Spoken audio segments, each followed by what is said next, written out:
ये इंटरव्यू सिर्फ तालीमी और मालूमाती मकसद के लिए पेश किया गया है। मीडिया स्टार वर्ल्ड किसी भी हिंसा, नफरत या तासुब की हिमायत नहीं करता। यहाँ पेश किए गए ख्यालात मेहमान के अपने हैं। चैनल उनसे ज़रूरी नहीं कि इत्तेफाक रखे। हेलो, नमस्कार, आदाब, सत श्री अकाल और अस्सलाम वालेकुम। मैं हूं मोहम्मद अहमद काज़मी, लेकर आया हूं आपका पसंदीदा कार्यक्रम आपके रूबरू। मीडिया स्टार वर्ल्ड लगातार आपको वेस्ट एशिया में होने वाली हलचल, खासतौर पर इसराइल और अमेरिका के जरिए ईरान पर थोपी गई जंग, उसके असरात, उसके ताज़ा खबरें और कुछ जानकार लोगों से मुलाकातें मुसलसल मैं इसलिए करा रहा हूं कि आपके पास सही इंफॉर्मेशन पहुंचे, सही नैरेटिव पहुंचे। नेशनल और इंटरनेशनल गोदी मीडिया जिस तरह से जीत को हार और हार को जीत बता रहा है, उससे कंफ्यूजन बढ़ता है। हम जैसे लोगों की कोशिश ये रहती है, सोशल मीडिया के लोगों की, जो आप तक सही खबरें पहुंचा रहे हैं, कि आप उस अंधेरे की तरफ ना जाएं, उस प्रोपेगेंडे में ना जाएं। आज बहुत ही अहम पहलू पर मैं बात कर रहा हूं, जाने माने साइंसदान, उर्दू शायर, सोशल एक्टिविस्ट, फिल्म मेकर जनाब गौहर रजा साहब से। और खास पहलू यह है कि इस जंग का एनवायरनमेंट पर क्या असर हो रहा है, किस तरह से पर्यावरण जो है वो दूषित हो रहा है, किस तरह से माहौल खराब होगा ग्लोबल वार्मिंग में, और कितना बड़ा ये झटका लगेगा। और ये भी समझने की जरूरत है, क्या कुछ लोगों ने या महज दो लोगों ने, ट्रंप और नेतन्याहू ने, पूरी दुनिया को हॉस्टेज बना लिया है? क्या क्या तबाही मुसलसल हो और पूरी दुनिया खामोश बैठी रहे? क्या एप्स्टीन फाइल में फंसे हुए लोग, जो नेताओं की शक्ल में बहुत से मुल्कों में नजर आ रहे हैं, जिसमें हमारा मुल्क भी शामिल है, क्या उनके जरिए मुल्कों को तबाह करने का इंतजाम हो रहा है? ये जो एनवायरमेंटल डिजास्टर है, जो ग्लोबल वार्मिंग है, जो साइंसदान इन चीजों को किस तरह से देख रहा है, वो हम समझने की कोशिश करेंगे गौहर रजा साहब से। बहुत ही संजीदा वो हमेशा गुफ्तगू करते हैं, बहुत ही डेटाज के साथ। और पहले 15 दिन में, सिर्फ जंग के पहले 15 दिन में क्या कुछ हुआ, उसके असरात क्या हुए और क्या हो रहे हैं, उस पर खास तौर पर फोकस करेंगे। और जंगों से कितनी तबाही होती है, वो सब समझने की कोशिश करेंगे। गौहर रजा साहब, वेलकम है आपका। मीडिया स्टार वर्ल्ड को आपने वक्त दिया, उसके लिए बहुत बहुत शुक्रिया। क्या कुछ है, मैं समझना चाहता हूं आम लोगों की सादा जबान में। अभी अभी जिस वक्त हम आप बात कर रहे हैं, तो बेमौसम की बारिश हुई है, और बहुत से इस नॉर्थ इंडिया की बहुत सी फसलें खराब हो रही हैं। हम इस जिस बेल्ट से आते हैं, यहाँ आम वगैरह की फसल इस बार बहुत अच्छी आ रही थी, वो तबाह होती हुई हमें नजर आ रही है इस वक्त।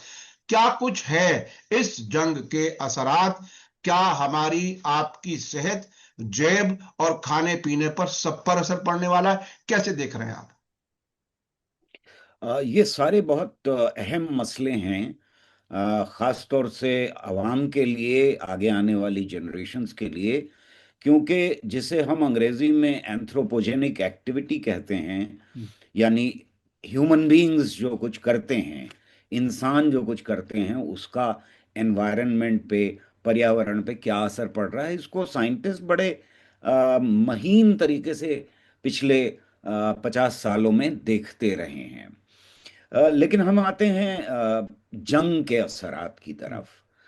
जंग के असरात का जो मामला है, आज 28वां दिन है ईरान की जंग का।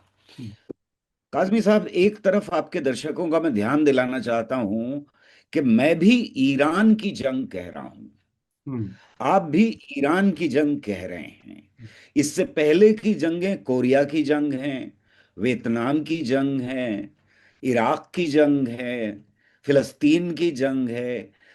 यहां पर सोचिए तो जरा हम्म। कि ये जंगों के नाम उन मुल्कों पे रखे गए हैं जिन मुल्कों के ऊपर हमला किया गया है। हम्म। जो विक्टिम है जंगों के। वो विक्टिम हैं, जिनके जिनके बॉर्डर्स को क्रॉस किया गया, जिनके ऊपर बम बरसाए गए। हमने इन जंगों के नाम उनके नाम पे रखे हैं। और रखने की जरूरत क्यों पड़ गई? इसलिए है कि अगर हम रखते नाम एग्रेसर के, हमलावर के नाम पे, तो एक ही नाम होता। बिल्कुल बिल्कुल। सिर्फ अमेरिका का नाम होता। हम्म हम्म ये सारी जंगें जो हैं वो अमेरिकन ने दूसरे मुल्कों में घुस के लड़ी हैं। तो हम्म पहली बात तो ये समझ लेनी चाहिए कि ये जंगें अमेरिका की जंगें हैं। ये बाकी दुनिया की जंगें नहीं हैं जिन्हें उन्होंने बाकी दुनिया की जंग बनाने के लिए विक्टिम्स के नाम के ऊपर मीडिया ने हमेशा जंगों के नाम रखे। अब हम आते हैं कि जंग होती क्या है। मतलब हम्म आम आदमी की नजर से देखें तो दो मुल्कों में लड़ाई हो रही है, दो फौजें हैं जो आपस में लड़ रही हैं, कुछ लोग मर रहे हैं, उसमें कुछ तबाहियां हो रही हैं। तो ये तबाहियां होती कैसे आज के दौर में? हम्म हमारी जैसे सभ्यता बढ़ी है उसी तरह से बॉम्ब्स बढ़े हैं, हम्म मिसाइल्स बने बढ़े हैं, डिलीवरी सिस्टम्स बढ़े हैं। यानी हमने ज्यादा से ज्यादा घातक असलहा बनाया है। अगर हम आर्म्स इंडस्ट्री को देखें तो हमें दिखाई देता है कि एक दौड़ है मुल्कों के बीच में जिसमें अमेरिका सबसे आगे है, और वो लगातार नए से नए, मोहलिक से मोहलिक, ज्यादा से ज्यादा खतरनाक असलहा बना रहा है। तरह तरह की चीजें बनाई जा रही हैं। यानी कन्वेंशनल बम जिनको हम दूसरी जंग या उससे पहले की जंगों में जानते थे, वो अब अमेरिका ने इस्तेमाल करने बंद कर दिए हैं। यानी इतने मोहलिक अब बम बन चुके हैं कि हम जानते हैं एक ऐसा न्यूक्लियर बम भी अमेरिका ने बनाया दुनिया में जिससे कि सिर्फ इंसान और जिंदगी तबाह हो, प्रॉपर्टी को कोई नुकसान ना पहुंचे। हम्म उस बॉम्ब को हम न्यूट्रॉन बॉम्ब कहते हैं। हम्म लेकिन आइए देखते हैं कि पर्यावरण के ऊपर क्या असर होने जा रहा है। तो जो बॉम्ब्स का जो कन्वेंशनल बम है, यानी जो न्यूक्लियर बम नहीं है, उनको अगर देखें तो उनकी कैटेगरीज हैं जिनको हम जनरल पर्पस बम कहते हैं, यानी कभी भी इस्तेमाल किए जाने वाले। डिमोलिशन बम, जो जो तबाही मचाते हैं बिल्डिंग्स में, उनका इम्पैक्ट वहां होता है। फ्रेगमेंटेशन बम, ये नाम भी बड़े भयानक हैं। क्लस्टर बम, आर्मर पियर्सिंग बम, यानी अगर कोई टैंक है और आर्मर्ड गाड़ी है तो उसके अंदर छेदने वाले बम। इंसेंडरी बम और गाइडेड, तो यानी एक बम जो बहुत तबाही मचाए वो क्लस्टर बम है। छोटे छोटे बहुत सारे बम अलग अलग जगह पे फटेंगे। ये कैटेगराइजेशन है। इसमें अगर कन्वेंशनल बॉम्ब्स में देखें तो मार्क 81, जिसका मैं कह रहा था कि अमेरिका ने बनाए, लेकिन वो मार्क 81 इस्तेमाल नहीं करते हैं क्योंकि वो बहुत छोटे बम हैं। उनका वेट होता है लगभग 113 और उनका टीएनटी एक्सप्लोजन यानी ट्राई नाइट्रोटोल्यून से हम नापते हैं कि कितनी क्षमता है किसी बम की विस्फोटक क्षमता, जिसे हिंदी में कहा जाएगा, वो 61 है। और कार्बन एमिशन कितना है उसमें, यानी कार्बन फुटप्रिंट एक बम का, जो बहुत सबसे छोटा बम है, उसका कार्बन फुटप्रिंट है 154, 154 टन ऑफ कार्बन। 150, सबसे छोटे बम की बात कर रहा हूं। और बड़े बम कन्वेंशनल जो हैं, मार्क 84 के नाम से, वो लगभग 900 किलोग्राम है उनका वजन। और वो कितना प्रोड्यूस करते हैं कार्बन फुटप्रिंट? 1300 टन। यानी एक बम फूटेगा तो 1300 टन कार्बन फुटप्रिंट वो छोड़ता है इस समय। ये एक बार फिर बता दूं, आगे भी शायद बात करूंगा इसके बारे में, कि ये सिर्फ विस्फोटक शक्ति है। कार्बन फुटप्रिंट ओवरऑल बहुत लंबा होता है, उसके बाद में बात करते हैं। अगर 5 बड़े बम यानी मार्क 84 फोड़े जाते हैं तो लगभग 500 मेगावाट का एक पावर प्लांट जितना एक साल में प्रदूषण करता है, उससे ज्यादा, लगभग उसका डबल, पांच, सिर्फ 5 मार्क 84 बम कर देंगे। तो प्रदूषण कितना करते हैं इसका एक पैमाना समझने की कोशिश हम आम जबान में कर लेते हैं कि एक 500 मेगावाट का, वो बहुत ज्यादा बड़ा नहीं होता, छोटा भी नहीं है, लेकिन बड़ा पावर स्टेशन है जो साल भर में करेगा वो बम एक बार में कर देता है। हमें मालूम है कि गाजा पट्टी पर किस तरह से कारपेट बॉम्बिंग की गई है। तो कोई एक दो तीन बम नहीं है, जितने सेकेंड वर्ल्ड वॉर में इस्तेमाल हुए उससे कहीं ज्यादा बम इस्तेमाल किए जा चुके हैं। कुल मिला के सेकेंड वर्ल्ड वॉर पूरी, उससे ज्यादा बम इस्तेमाल किए जा चुके हैं गाजा पट्टी में तबाही मचाने के लिए। अब आते हैं मिसाइल के ऊपर। ये दो ही चीजें मैं ले रहा हूं क्योंकि और चीजों में ज्यादा कॉम्प्लेक्स हो जाता है मामला। वैसे टैंक्स हैं और आर्मर्ड व्हीकल्स हैं, सबका कार्बन फुटप्रिंट होता है। तो मिसाइल को अगर हम देखें तो वो एक मिनट में लगभग 300 टन के करीब कार्बन फुटप्रिंट छोड़ता है। एक बम 1300, और ये एक मिनट चलने में, अगर 5 मिनट लगे तो आप मल्टीप्लाई कर दीजिए 1500। 1500 टन अगर 5 मिनट का रास्ता वो तय कर रहा है। मिसाइल में एक बात और समझने की जरूरत है कि मिसाइल जो फट रहा है, जो चल रहा है, वो आउटर स्पेस में जा रहा है, ऊपर जा रहा है बहुत। बम शायद नीचे फट रहा है, कन्वेंशनल बम नीचे ही फटते हैं, लेकिन मिसाइल जो है वो ऊपर जा रहा है। इसलिए मिसाइल की मैंने खास तौर से एग्जांपल ली है। जेट्स के साथ भी यही है कि उनका भी कार्बन फुटप्रिंट जो है वो ऊपर होता है, यानी हमारे एटमॉस्फेयर में की ऊपर जो परतें हैं वहां पर प्रदूषण छोड़ करके आता है, और इतना प्रदूषण जो वो छोड़ता है। अब हम देखते हैं कि क्या गैसेस हैं जो ये छोड़ते हैं। तो इसमें है ब्लैक कार्बन सीधा, यानी बुरादे की शक्ल में, CO2 यानी carbon dioxide, carbon monoxide, chlorine, suit, alumina, nitrogen, ये सारे के सारे घातक पदार्थ हैं जो हमारे वातावरण में ये बॉम्ब्स और ये मिसाइल्स छोड़ रहे हैं। ये जो मिसाइल्स हैं वो ऊपर छोड़ के आते हैं तो ये सीधे ही मार करते हैं हमारी ओजोन लेयर के ऊपर। ये जो घातक पदार्थ हैं, खासतौर से क्लोरीन और नाइट्रोजन का कंसंट्रेशन बढ़ना वहां पर हमारे लिए बहुत घातक साबित होता है। जो धरती पर तबाही करते हैं और वातावरण में तबाही करते हैं, दोनों को मिला के अगर हम देखें तो बम फटने से ब्लास्ट होता है, यानी साउंड वेव्स पैदा होती हैं, आवाज के धमाके होते हैं, तो वो प्रदूषण तो होता ही है। लेकिन उसके साथ साथ हीट पैदा होती है, यानी तापमान बढ़ जाता है। तो तापमान कहीं ज्यादा तेजी से उन स्पॉट्स के ऊपर बढ़ेगा जो धीरे धीरे धीरे धीरे फैलता चला जाएगा वातावरण में। इमारतें जल रही होती हैं, उनसे जो कुछ होता है पैदा और घातक वातावरण में, वो हमारी आंखों के सामने होता है। और बिल्कुल आजकल तो वो वीडियो गेम्स की तरह से दिखाया जाने लगा है।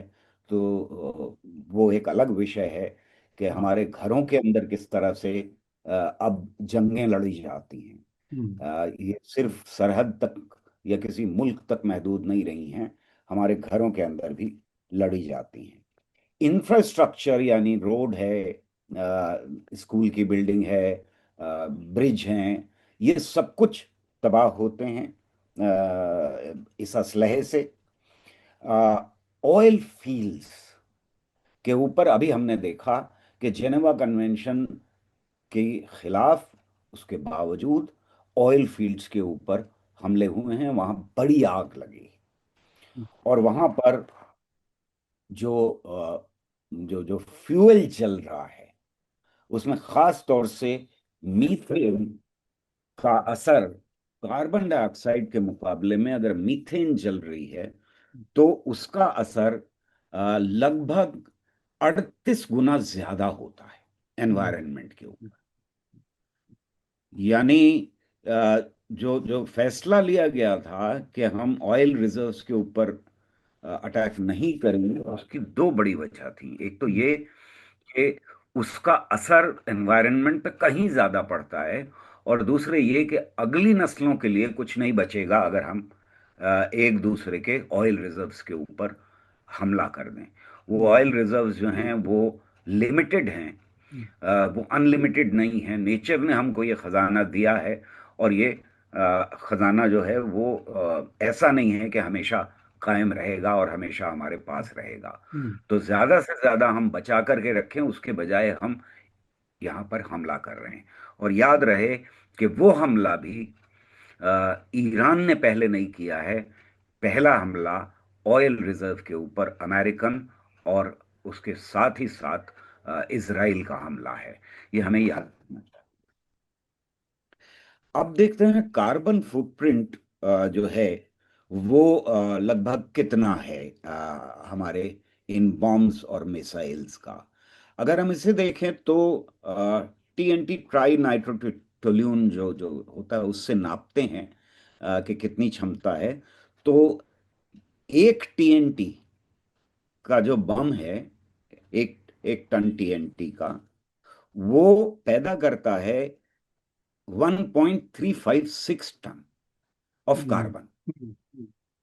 यानी जो उसकी क्षमता है, जो टीएनटी में नापी जाती है, जो हिरोशिमा पे बम गिराया गया था, वो लगभग 8 या 9 किलोटन टीएनटी का था। वो पटाखे जैसा ही था उस वक्त के। आज के हिसाब से तो आज तो मेगाटन वाले बॉम्ब्स मौजूद हैं। ईरान वॉर के पहले 15 दिन में जो डेटा अवेलेबल है उसके हिसाब से 5.05 million ton, million ton, million में 6 जीरो होते हैं। बिल्कुल। अभी तक हम टन की बात कर रहे थे। 5.4 5.4 5.4 बताया आपने।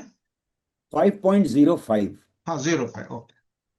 ये एक एक एस्टिमेशन है। हाँ। 5.05 million ton hmm of carbon footprint पैदा हुआ है, हम्म और ये सिर्फ अमेरिका का डेटा है। हम्म, हमें पूरी तरह से नहीं मालूम कि ईरान से कितना रिटेलिएशन में पैदा हुआ। हम्म, आप समझ रहे हैं? जी जी, तो वो दोनों में यानी जो फर्क। ईरान पर हमले हुए हैं उसका है सिर्फ ये। ईरान पे जो हमला किया गया है, हाँ। ये उसका डेटा है हमारे जी पास। जी हमारे जी पास जी। हाँ। उधर का डेटा है, इधर का डेटा नहीं है। हम्म। तो अगर इसको डबल कर लें हम, तो 10 हाँ। मिलियन टन हो गया। हम्म।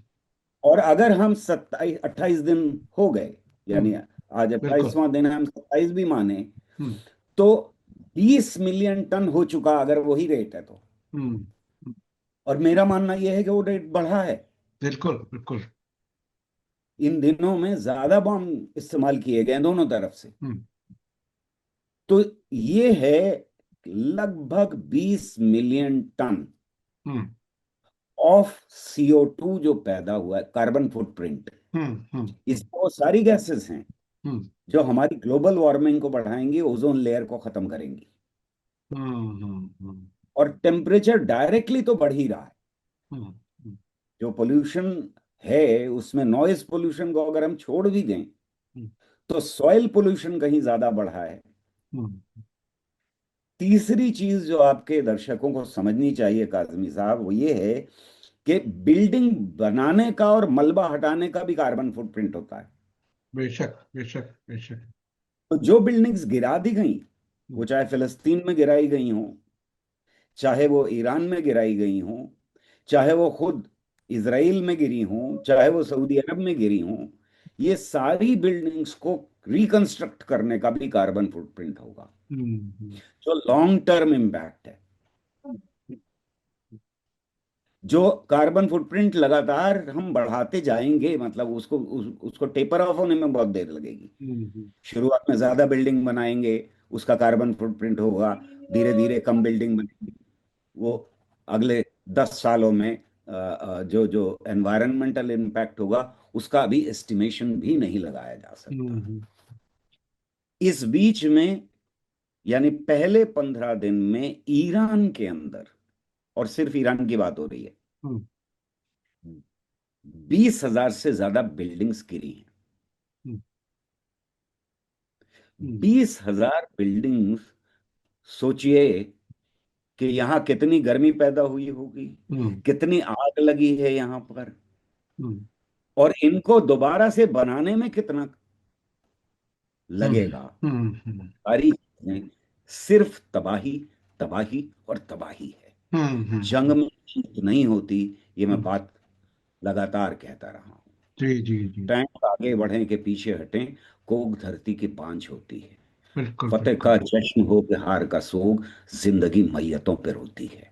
बेशक बेशक बेशक। अच्छा अच्छा, मैं अमान, मैं मैं थोड़ा सा आपको बीच मैं थोड़ा सा आपको बीच में रोक रहा हूं, और चूंकि जाहिर है वक्त की लिमिटेशन होती है, और आपने जो डेटा दिया वो इतना अहम है समझने के लिए। यानी हम अगर अपनी आंखों के सामने यानी इमेजिन करें और उस कार्बन फुटप्रिंट को महसूस करें, तो शायद पूरी दुनिया धुंधली नजर आएगी। यानी इससे बिल्कुल सीधा ये हो गया कि जिन मुल्कों में जंग हो रही है, नुकसान सिर्फ उन्हीं का नहीं होता, बल्कि पूरी दुनिया का नुकसान होता है। हर इंसान पर उसका असर होता है। शुरुआती दौर में और आपको याद, अगली बिल्कुल, और अगली पीढ़ियों का भी होता रहेगा। जी जी, अगली नस्लों का भी। मैं आपको एक वाकया याद दिला रहा हूं, फिर आगे थोड़ी सी और बात हम करेंगे। तेहरान से शुरुआती दिनों में एक खबर आई थी कि बारिश हुई है बिल्कुल काली, यानी ऐसी काली बारिश हुई है जो पहले नहीं देखी गई। वो बिल्कुल पहले ही हफ्ते की खबर थी। और अब तो जैसा कि आपने बताया कि 28वां दिन है, और अब तक जो है वो 20 मिलियन टन, मिलियन कहते हैं 10 लाख को, यानी सीधा सीधा 2 करोड़ टन ये फुटप्रिंट, कार्बन फुटप्रिंट CO2 अब तक हो चुका है। अच्छा, मैं अब थोड़ा सा ये सीधा सीधा समझना चाहता हूं। वक्त की कमी की वजह से इसको जाहिर है मुझे कट शॉर्ट करना पड़ रहा है। किन किन चीजों पर असर होता है इसका, यानी नेचर पर क्या असर होता है, आवाम तक क्या क्या पहुंचता है, मुख्तसर जरा बताइएगा, क्या किन किन चीजों पर असर होता है इसका। देखिए, एक तो डायरेक्ट असर है, जो एनवायरनमेंट से अलग मैं कहूं कि अमेरिका ने अब तक $24 बिलियन खर्च किए हैं शुरुआत के 15 दिन में। हम्म हम्म यानी हर लम्हे, हर मिनट पर उनका 11,000 खर्च हो रहा है। हम्म तो एक तरफ तो जो जो सारी की सारी स्कीम्स थी और प्रोजेक्ट्स थे अवाम की बेहतरी के लिए अमेरिका में, वो जो ट्रंप ने आते ही बंद किए थे, वो सारे के सारे इसमें फंड किए जा सकते थे। तो हम्म एक तो फंड का डाइवर्जन तो साफ होता ही होता है हम्म, जब वॉर होती है। दूसरे, बिल्कुल, ग्लोबल वार्मिंग का की जहां तक आप बात कर रहे हैं, ये हाँ, कितनी हंसी वाली बात लगने लगती है कि सारे के सारे जो प्रोटोकॉल्स डेवलप हुए हैं 1971 से लेकर 2020 तक, 24 बड़ी कॉन्फ्रेंसेस हुई हैं। हम्म छोटी कॉन्फ्रेंसेस, छोटी आलमी कॉन्फ्रेंसेस जो हुई हम्म हैं, इंटरनेशनल कॉन्फ्रेंसेस जो हुई हैं, जिसमें संधियां बनाई गई हैं, जिसमें प्रोटोकॉल्स डेवलप किए गए हैं, जिसमें उस UN बैक्ड हैं, कुछ इंडिपेंडेंट हैं, ये सारी की सारी क्या कह रही हैं? हम्म एनवायरनमेंट प्रोटेक्ट करो, ग्लोबल वार्मिंग को अरेस्ट करो, ये कह रही हैं चिल्ला चिल्ला कर कि ग्लोबल वार्मिंग हो रही है, और वो रनअवे में ना पहुंच जाए कि बढ़ता ही चला जाए और सब कुछ दुनिया तबाह हो जाए, ये कह रही हैं ये सारी की सारी संधियां, और ये हम्म सारी की सारी। पर एक भी ऐसी नहीं है 24 बड़ी कॉन्फ्रेंसेस में, काजमी साहब, हम्म मैं चिल्ला चिल्ला के बार बार ये कह रहा हूं कि हमें जंग बंद करनी होगी। एक कॉन्फ्रेंस ऐसी नहीं है जो जंग को बैन करने की कोशिश करे। उस हम्म बूढ़े आदमी जो हम्म रात को हाथ काटता है हम्म लकड़ी जला करके, हम्म, उसके ऊपर बैन है, हाँ, के ऊपर बैन नहीं है। हम्म 6 कॉन्फ्रेंसेस ऐसी हैं जिनमें जंग का नाम इस्तेमाल हुआ है। हम्म यानी जंग के बुरे असरात हो सकते हैं। हम्म, यानी लिमिटेड होना चाहिए, पर्यावरण पे लिमिटेड होना चाहिए वगैरह। अरे जंग होगी तो लिमिटेड हो ही नहीं सकता। हम्म, जंग होगी तो कुछ लिमिटेड नहीं होता। और किस तरह से रौंदा है यूनाइटेड स्टेट्स और इजराइल ने जेनेवा कन्वेंशन को, वो हमारी आंखों के सामने है। हम्म, हर एक बाउंड्री तोड़ करके वो जंग में कूदे हैं। और वो बच्चों को कत्ल करने से लेकर के ऑयल रिजर्व्स के ऊपर अटैक करने तक हैं। आपने एक सवाल किया था जो बहुत टेक्निकल सवाल है, कि वहाँ काली बारिश हुई। हम्म, हम्म, ये हुआ कब था? ये हम्म, तब हुआ जब उन्होंने ऑयल डंप के ऊपर तेहरान में अटैक किया। हम्म, बिल्कुल। उसका डायरेक्ट लोकल लेवल के ऊपर असर पड़ा, कि बहुत भयानक तरीके से सूट और जिन केमिकल्स की मैंने बात की वो, और बहुत सारा मलबा, यानी ब्लास्ट की वजह से हम्म, मलबा ऊपर चला गया। हम्म, और जो लोकल लेवल के ऊपर एनवायरनमेंट है, उसके उसमें प्रेसिपिटेशन होना ही था, जब बहुत सारा मलबा एक साथ एनवायरनमेंट में चला जाए तो। हम्म, और वो मलबा बारिश के साथ नीचे आया है। हम्म, ये नॉर्मल हालात में हम कहते हैं, इसको कहेंगे कि रीजेनरेटिव प्रोसेस है। हम्म, एक एक तरह का प्रोटेक्टिव प्रोसेस है जमीन का, के हम्म, एनवायरनमेंट का। हम्म, कि अगर बहुत सारा मलबा ऊपर चले जाए तो बारिश करके जो जो हमारा नेचर है वो उसको दबाने की वापस कोशिश करता है। हम्म, लेकिन इसी को ही हमें याद रखना चाहिए कि अगर एटम बम फोड़ा जाता है, जिसकी धमकियां दी गई हैं, यूके की पनडुब्बी मूव करती हुई हम सबने देखी, हम्म, बिल्कुल जो बिल्कुल। एटॉमिकली एटॉम एटम बम जिसके ऊपर मौजूद थे, उसकी धमकी दी गई। हम्म, यही मलबा अगर ऊपर जाएगा और मशरूम क्लाउड बनेगा, जो हम सब ने देखा हुआ है कभी ना कभी, हम्म, तो फिर न्यूक्लियर विंटर की शुरुआत हो सकती है। हम्म, आप पूछ रहे हैं कि क्या हो सकता है। मैं हम्म, आपको सबसे भयानक जो मंजर है वो दिखाना चाहता हूं, कि न्यूक्लियर विंटर तब शुरू होगा जब मलबा ऊपर चला जाएगा और वो रेडियो एक्टिव होगा। हम्म, हम्म, वो फैलेगा, सैकड़ों हजारों मील तक जाएगा, और फिर जब वो नीचे आएगा तो वो जमीन को, पानी को, हवा को रेडियो एक्टिव बनाता हुआ आएगा। हम्म,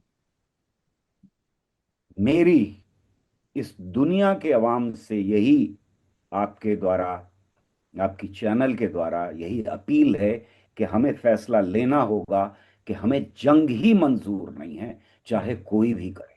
हम्म, हमें असलहा मंजूर नहीं है, चाहे कोई भी पैदा करे।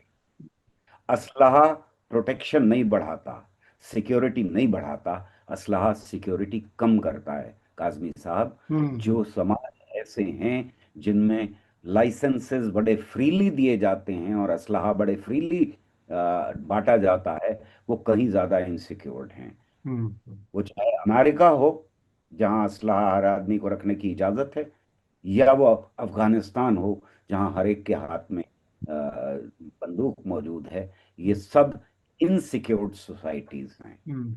जहां असलाह नहीं है, तो अच्छा तो अच्छा, हम। मैं अब ये समझना चाहता हूं, हमारे पास 4-5 मिनट बाकी हैं।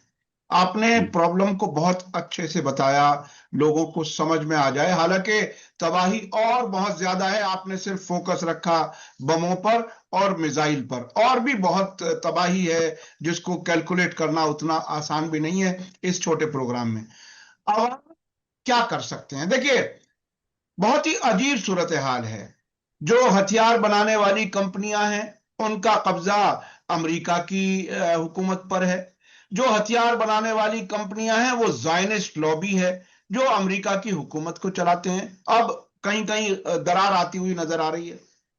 उसके साथ साथ एक और बहुत ही अजीब बदमाशी हो रही है, वो ये कि डेमोक्रेसीज को कमजोर किया जा रहा है। कहीं ईवीएम पर कब्जा करके, कहीं किसी मीडिया के जरिए कैंपेन चला करके, प्रोपेगेंडा करके, लोगों को नकली ख्वाब दिखा करके, घटिया लोगों को लीडर के तौर पर प्रोजेक्ट करके, उन्हीं लोगों के मीडिया के जरिए जिनके पास हथियार हैं, ऐसी सब तरफ से घिरे हुए अवाम जो मुसीबत ज़दा हैं, ये क्या कर सकते हैं, इन्हें क्या करना चाहिए? देखिए, अवाम के हाथ में जो कुछ है वो ये है कि अपने अपने मुल्कों में आवाज उठाएं। पहली आवाज ये उठाएं और ये यकीन करके उठाएं कि हो सकता है कि वो कामयाब हो जाएं। हम्म। इस यकीन के साथ उठाएं कि हम किसी भी तरह की जंग को बर्दाश्त नहीं करेंगे, चाहे हमारा अपना मुल्क करे या हम्म। कोई और मुल्क करे। दुनिया में कहीं भी कोई भी जंग हमें मंजूर नहीं है। हम्म। और ये इस धरती की बका के लिए, इसे बचाने के लिए, अगली नस्लों को बचाने के लिए, इस धरती पर जिंदगी बचाने के लिए जरूरी है। हम्म। पहली बात तो ये। दूसरी बात ये कि कहना पड़ेगा कि हमें कोई भी असलहा मंजूर नहीं है। हम्म।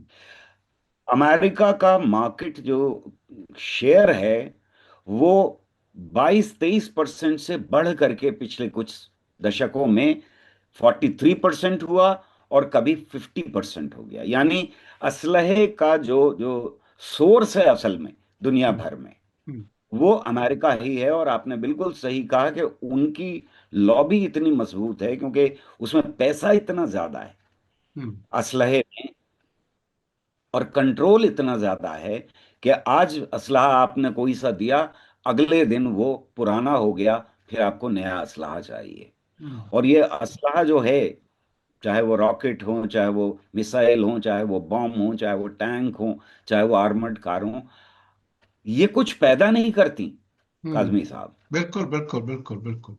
ये सिर्फ मौत पैदा करती हैं, यकीनी तौर पर। जिंदगी में कोई मदद नहीं करती। हम्म। यानी आप इनसे हल नहीं चला सकते, खेत नहीं जोत सकते, आप बिल्कुल बिल्कुल पानी पानी बिल्कुल नहीं ला सकते इनसे, आप बिल्कुल फ्रिज नहीं बना सकते इनसे, आप कुछ भी नहीं कर सकते ना। बिल्कुल तो ये बिल्कुल। सिर्फ मौत के कारखाने हैं। हम्म। हमें ये मौत के कारखाने मंजूर नहीं है। हम्म। अपने मुल्क के अंदर डेमोक्रेसी को जब तक हम, जैसे आपने जिक्र किया, डेमोक्रेसी को जब तक मजबूत नहीं करेंगे, जनता की आवाज पहुंचेगी ही नहीं। हम्म। और जनता की आवाज को दबाने के लिए आपने सही इशारा किया, ईवीएम का भी इस्तेमाल हो रहा है, हमारे देश में एसआईआर का इस्तेमाल हो रहा है।